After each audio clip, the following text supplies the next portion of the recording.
Hi, everyone. I don't usually do a recording before the music plays, but I did want to let you know that the intro and outro music on this episode was composed by my guest, Mark Wheatley. Enjoy.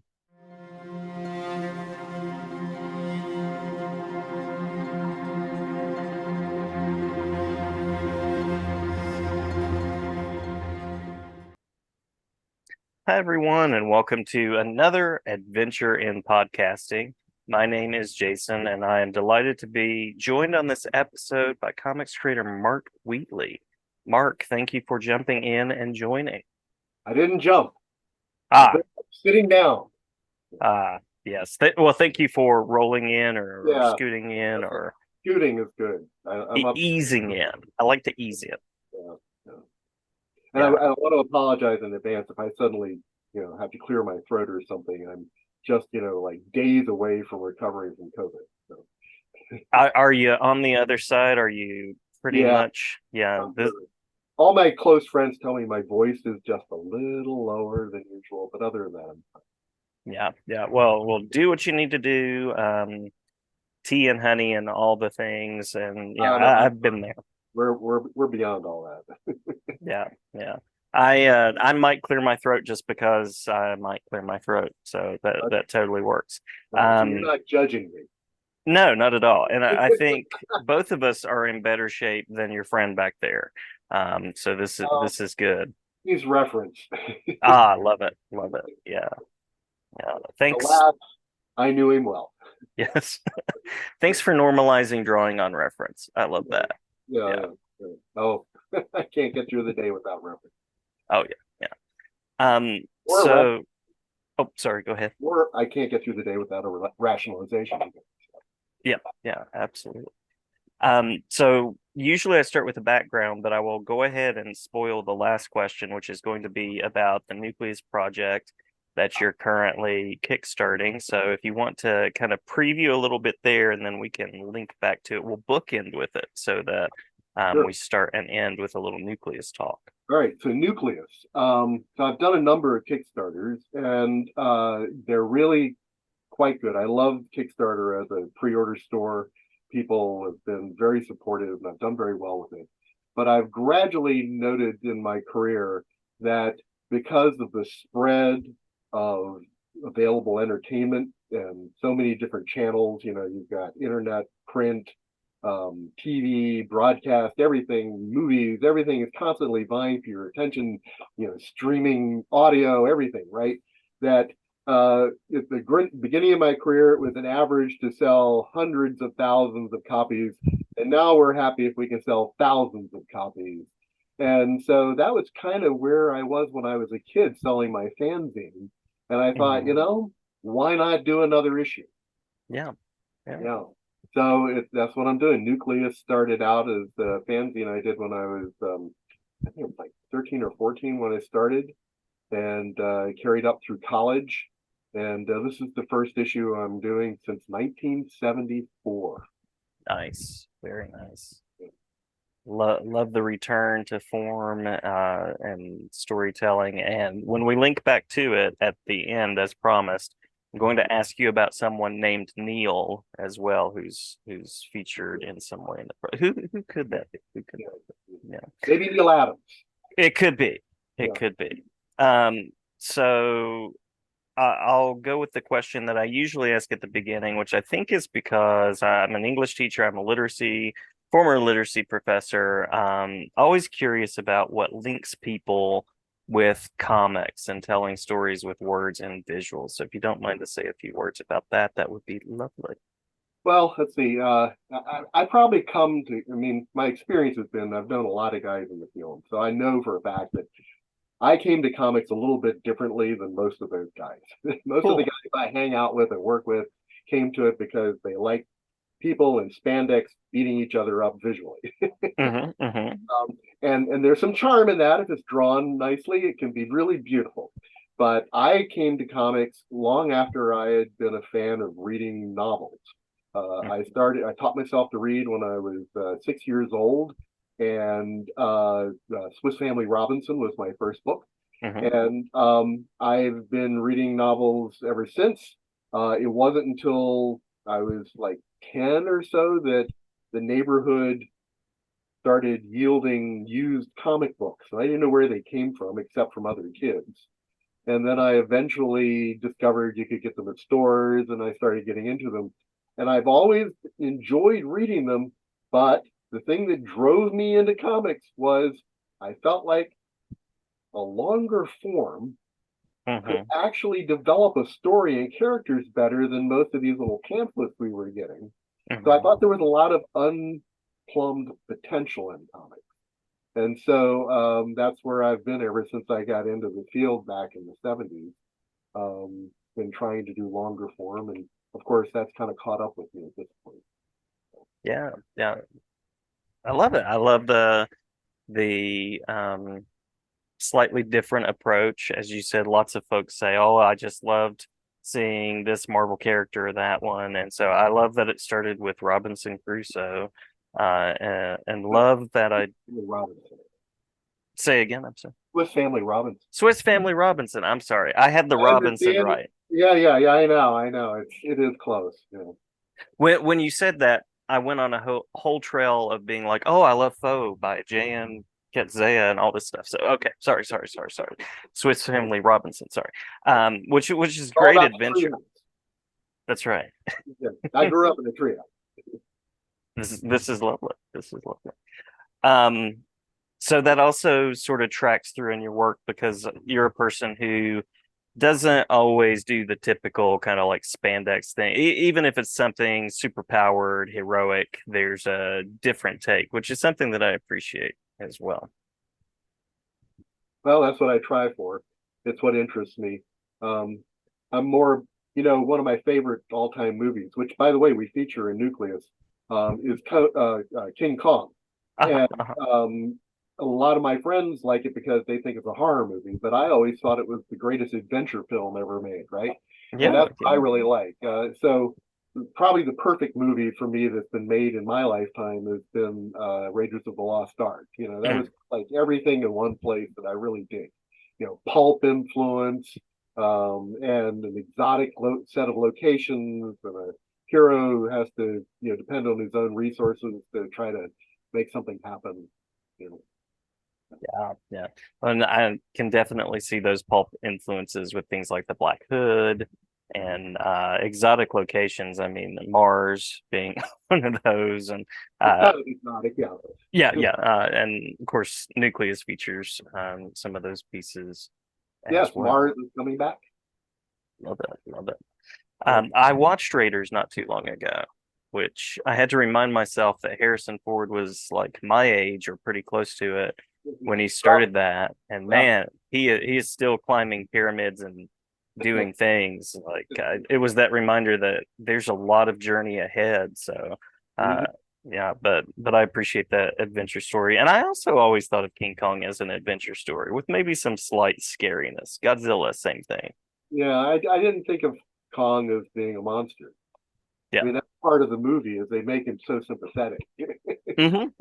Yeah.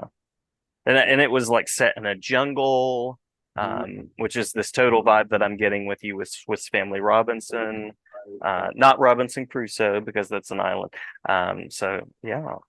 On the other hand, if they ever did write Swiss Family Robinson Crusoe, now there would be a book. How has that not been done? Because I'm sure those are in public domain at this point. I mean, really. I would think so. Yeah. Yeah. Jonathan Wiss, right? Yes. Hmm. So curious about we've kind of alluded to some of the titles that you've done, but curious about those positive moments in your journey, collaborations that have been especially fruitful and some of those things. Yeah. So one of the first thoughts I had when I was getting into the field back in the 70s was that to be able to ensure timely delivery of work to clients, I needed to be more than one person, Hmm. Hmm. or at least I needed to convince my clients I was more than one person. And so I created Insight Studios while I was still one person so that it sounded like I was more than one person. But pretty soon I was getting so busy, I needed to be more than one person. And so I brought in Kathy Wolf, who at the time was a friend of my wife's, who was an artist. And the two of us got things going. And then Mark Hempel joined, and Kathy got married and left. And then Mark Hempel and I got into doing, well, we were doing advertising originally. And then we got into doing comics. And from then on, it's just been books and comics and things of that sort. And Mark led to working with Al Gross and Frank Cho and so many people. I mean, there's just been so many people. Yeah. So probably my favorite, the other favorite collaborator on that list, it absolutely should be though, is Robert Cannell, who I did Easy Street with and Lone Justice. I was thinking the name Mark Hempel might come up. Yeah. Well, Mark and I are still good buddies. Yeah. We get him out to dinner every couple of weeks. You also mentioned your versatility there. So you have the writing hat, you have the illustrating hat, you have the editing hat. You're sort of the one man band. I got more hats than that. Yeah. I am actually a one-man band. You can probably see my keyboard there. Oh, I love it. I love it. I didn't even notice that there, but yes, yeah. That's what I spent the day doing, was mixing down tunes for the CD that'll be coming with Nucleus. So, I love it. I love the extras. So there's a soundtrack. Well, actually, yes. The disc is called the Multi Music Verse, and it is a compilation of all the theme songs I've recorded for all of my series over the years. There's a few extra tunes in there that are stories on their own, but 99% of it is the theme music. And ever since Mars, back in the days when to share the music, we had to put it on a cassette. And then we had to put a bunch of slides, photographic slides, into a carousel and put it on the slide projector with a beep on the recording so you'd know when to advance the image. And we showed it to auditoriums of like 800 people at a time. And they loved it. But that was the only way we could get it out. There was really no other way to share it. It's so easy now. Yeah. Yeah, so when I was making the rounds in New York back in the 1970s, doing art and advertising and stuff, I was also sending out demo tapes to all the different A&R divisions of the various different record labels. And when I finally got my first monthly comic, when I sold Mars to First Comics, and I signed that contract to deliver a monthly comic book, 2 weeks later, and I get them turned around in my head. I can't remember if it was Capitol or Columbia that came to me first. I think it was Capitol.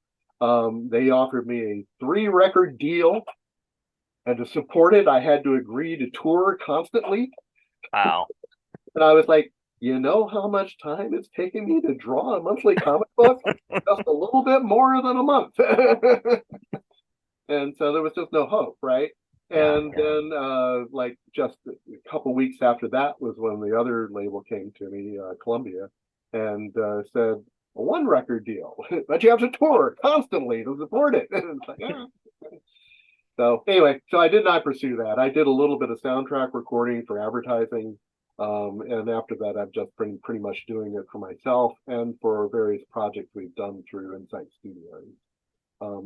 But I could have had that career. You know, I was, when I was 6, I was a child prodigy playing concerts on piano and organ for, audiences. And I had no clue. Oh, wow. I was just a mimic. When you're 6, you really don't know. I mean, my mother was like, "Here, sit here, play this." Right. But anyway, so that's one shoe, right, or one hat. When I started Insight Studios, I had already worked as a printer. So I had already worked as a newsstand, stocking a newsstand. So I understood both distribution from inside and also printing. And so when I started hitting production challenges at the studio, I invented a color separation system. And we ended up using that in the comic book industry for about 12 years. And that pretty much made my money. Writing, I've written for television. I've written books and magazine articles and short stories and comics, and I've drawn and illustrated. And these days I do mostly illustration. Is what I'm mostly doing these days. But yeah, so yeah, lots. Dr. Seuss would appreciate all the hats. It's a haberdashery. It really is. Yeah, So I'll have jumping to back put to the that on the beginning. card. There you go. There you go. I The like haberdashery. I like that. So at the beginning, I introduced you as comics creator, but I guess I should say innovator, collaborator. I mean, there's a lot there. And that's very cool, both on the perspective of being someone who creates comics, but also somebody who's had a real hand in even the production side of the industry. Um, yeah. Not to mention the music, which I love a studio space and getting to see the studio space. So I'm just picturing you at the keyboard at your computer space there, and then kind of turning around to the keyboard at your is that a piano? Is that what that is? Well, it's a keyboard. Yep. It's a keyboard. These days they're just keyboards. It's just an input device. That's all it is. Gotcha. Yeah. I mean, it's a good performance keyboard, but I use it for input. I'm not really a performer. I also love what you were saying. I usually ask about what it is about comics that kind of lets people tell the stories that they want to. And I loved what you were saying about the long form story of something like, I don't know if graphic novel is the best word for it. It's the word that gets put on it a lot, Might but as well extended use comic, it. right? Books. Yeah, but they're not structured like novels, so Yeah. Extended comics or whatever yeah. you want to I call them. mean, something like Bone looks like it should be, right, when it's collected, because it's nice and thick. But Mhm. it's a moment by moment telling of the story, so you don't get a lot of the story in a lot of those pages. So Yeah. it's hard. It's really hard. I'm sure I thought, I think there's some things I've read that I would qualify as a graphic novel, but most of them are just big fat comics, including the ones I've done. Yeah. What we'll circle back around to Nucleus here, but I also wanted to ask about this writing in television, writing in comics, writing novels. What's it like for you to sort of wear those different hats? How do you kind of switch from role to role and place to place as a creator? Well, I think it would probably do me best if I could somehow project the idea that I had planned all of this and have chosen to shift gears at this point in my career and move to this thing, but it's been either organic or desperate, depending on the moment. uh, it's just been the next thing. So let's see. I I was the editor and packager for the Tarzan comic books in the early 1990s here in the United States, but we were packaging them for publication all around the world. Mhm. And the company that was the parent company for that was Semic International, and they're located in Switzerland. Switzerland? Sweden. I'm sorry, Sweden. And when we were done with that project, uh, and I had gone on to do Radical Dreamer, about the time Radical Dreamer was starting to, slow down, um, uh, I was contacted by the editor I'd worked for, who had sold a television show to HBO. And he needed a staff of writers. And so he asked me, could I pull together some American writers, because it was an international deal. They were doing some of it in Europe, some of it in Canada, some of it in India, I think, and some of it here in the States. And so I did. I reached out to some of the people we worked with, and four of us ended up doing 3 episodes each. So we accounted for a dozen episodes of the 2 seasons. So, and I did three, and that was my learning. Now, when I was writing for a showrunner who was in Canada, and this was before Zoom, so we would talk on the phone. And she was an education to me, because until then I had been writing based on what I had learned in English in college and stuff, and story structure and stuff. But it was all all pretty oriented around print, right? Hmm. Text, I should say. And she had an understanding of drama, and the structure of drama has far more to do with how you build a comic book. And so I was just fascinated every time she'd come up with it. Well, I love what you did here. Did you do this intentionally? Because, if you did this and added that, you would get this payoff over here. And I would Uh-huh. go, oh, wow, yeah, that's so cool. And so I would just throw that out and I'd go back and I'd write the whole script over again. And after I did that like 3 times for her, she was like, I like working with you. You really are all about getting it right. Would you like to work on this other show I'm putting together? It'll launch in the fall. And what that Mhm. ended up being was the New Munsters. Ah, ah. And she ended up not only being the head writer on the show, but she also played Grandmama. Oh, nice, nice. Yeah, Love yeah. it. But here's the thing, and this is really instructional about the way my head works, is that she told me to call her in September, and we'd set up a few scripts for me to do for the season. Hmm. And by September, I was deep into working on my next graphic novel. And it was 4 years later where I woke up at 5 in the morning one morning and went, I didn't call her. And so that ended my writing career in television. Ah, ah. Not one of those things where you could reach back out and say, I just remembered. Well, I mean, she's not at the same number, and Oh, yeah, you yeah. know, I mean, Guillermo del Toro approached me one time in San Diego, and I was following up with him, and his people were so good at keeping people from getting in touch with him that we've never communicated since. Those buffers and outer I offices and know, outer I know. layers. So it's just the way things work. Yeah, yeah. So speaking of creators and collaborators and connecting with folks, this is the part where I transition and circle back into Nucleus. And of course, the person named Neil that I was thinking about is Neil Gaiman. I happen to notice on the description of the. Let's see, I've heard of him. Neil Yeah, yeah, Gaiman.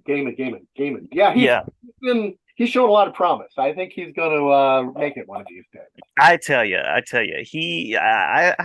have high hopes. And lovely speaking voice. I play his reading of the Jabberwocky for my students all the time, and yeah, love it, love it. So, say that again. I'm sorry. He has a great sense of drama. Oh yes, absolutely. And so Neil Gaiman has a poem that is also featured in Nucleus as well. Yes, he does. So yes, now Neil and I originally met in England at a party that was held after one of the UCACs over there, UK conventions. And the DC Comics had thrown, and this was way back 91, I think, something like Mm. that, 91. Mhm. And he had not broken in yet. I mean, he was still a rock reporter doing interviews and things.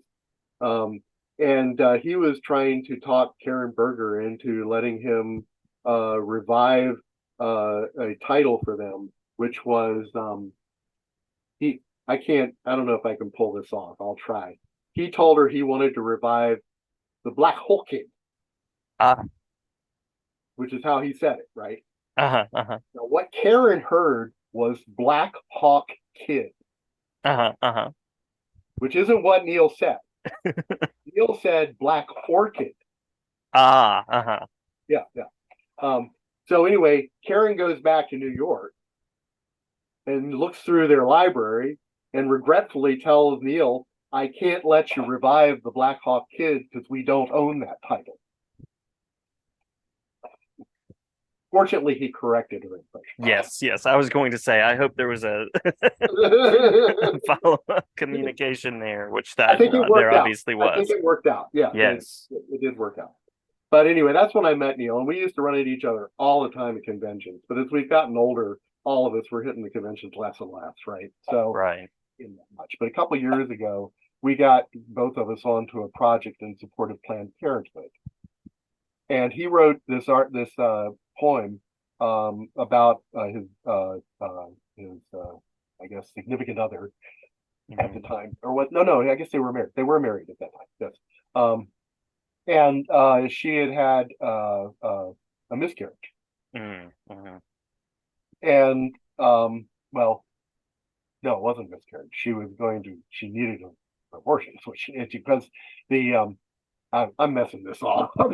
Anyway, it's a wonderful point. Boy, this sounds awful compared to what he wrote. He wrote the most amazing, beautiful, heart-wrenchingly emotional poem in the world, and I'm just pulling the rug out from under it here. But anyway, I illustrated it for this thing, and uh, I had he had because of his schedule, we were playing to his schedule. He delivered the thing 3 days before it had to go to the printer. Oh wow, wow. So you were speeding. So I had to paint a page each day. Yeah. Yeah, which is not the way you want to do it. Plus, I didn't know what he was going to be giving me until he gave it to me. Hmm. So for this project, I pretty much repainted all the pages and done them the way I wanted to do them originally.